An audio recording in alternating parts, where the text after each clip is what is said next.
ఎర్రగోవులకి ప్రత్యేకమైన ప్రాధాన్యత ఎందుకు వచ్చిందని అడిగింది పార్వతీదేవి. అడిగితే పరమశివుడు చెప్పాడు, నేను హిమాలయ పర్వతాల మీద తపస్సు చేసుకుంటున్నాను, నాలో నేను అంతర్ముఖుడనై ఉన్నాను. ఉండగా నా చుట్టూ ఆవుల మందలు చేరి అరుస్తున్నాయి. అరుస్తుంటే ఆ ఆవుల మందల అరుపుల వలన నేను బహిర్ముఖుడనయ్యాను. బాగా తపస్సులో ఉన్నానేమో, నా కళ్ళలో ఎర్ర జీరలు ఉన్నాయి.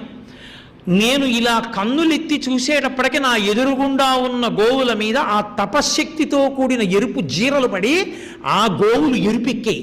వాటి సంతతి కపిల గోవులు.